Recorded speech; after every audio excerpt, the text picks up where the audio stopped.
is basically then, you come into the season basically, what are the biggest things you want to focus on? Where do how much have you sort of like reevaluated your game from last year, and where are the areas that, you want to be a better player? I feel like all areas, I could be a better player. You know, putting the team first is like the most important thing in my eyes. And like, as long as I get my stuff together in the off season, getting the guys back together, working with them, you know, fixing errors like last season, I could just do a lot better, just communicate better, just being more vocal, really. We did a great job like that last year, but things can always get took another notch and things like that. So You were a guy that did a little bit of everything kind of on defense last year, obviously. In coverage, Coach Mullen was using you in the pass rush game and things like that. And we talked to Coach Warren yesterday. He said he wants to continue kind of with that versatility, sort of finding guys that can fit a lot of different roles. I mean, what does he kind of talk to you about in terms of maybe how he sees using you as maybe a player that has put that kind of versatility on the film already?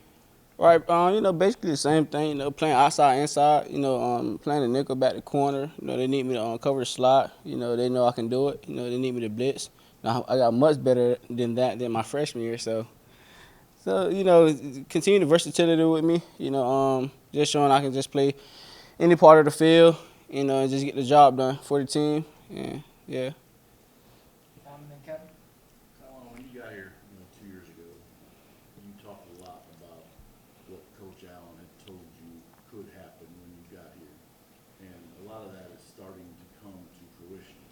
Yes, sir. Still a long way to go. When you look at the start of your junior year, All right. when you look at the start of your junior year and to where this program is, what do you take into what this year could be for you, and how important is that to continue this ascension? Besides me, it could be special for the whole organization, for the team itself. I always expected this and coming to my freshman year, just believing, and we have a different mindset this year. We expect to go win one game at a time. We're not going to the game with no doubt in our mind, because I don't always say you have more negative thoughts than more positive thoughts going throughout your day. So, we get better every day, thinking positive, expecting to win every day. And we're just changing the program around. And people can see it. We're doing it in a humble way, put God first. And we're just going to keep our head low and keep winning. Kevin and Jim? You look a little stronger this year, and I know that's by design. And you always played physical last year. You had a few sacks, but I mean, just how do you think maybe even that increased muscle or physicality will help kind of facing the Big Ten receivers in coverage too? We have a great scrim coach, scrim staff. From Coach Wellman on down. We took a lot of time. Figuring out what I need, the body mass. They had guys coming in, measure out everything. I ate, 4 to 5 times a day. Hydrated. Sleep well. So they're great nutrition, Mr. Isaac. And we sat down with him, getting bod pods and everything. So with everybody body changing. Just playing in the Big Ten, you need a strong body, fit body, and to be able to last, playing the Big Ten, have great teams in our conference. So, I think it's going to help me a lot that put on more extra weight, great healthy weight. So, and I can still move efficient. So that's not bad for me. 4 to 5 meals a day. Any favorite meal or anything that you? Chicken Alfredo pasta. Jim? I remember talking to you 2 years ago, like a few seats away, and you talked about you didn't come up here 18, 19 hours, however far it was. How much pride do you carry for what is going on right now? You've been kind of a Pied Piper. You weren't the first kid from Florida, but you're one of those that has achieved a lot of success, and a lot of kids are following you, family members potentially as well. How much pride do you take in being a major part in turning a big-time program around? I take a lot of pride in it, because I'm not just doing it for myself. I always put others before me.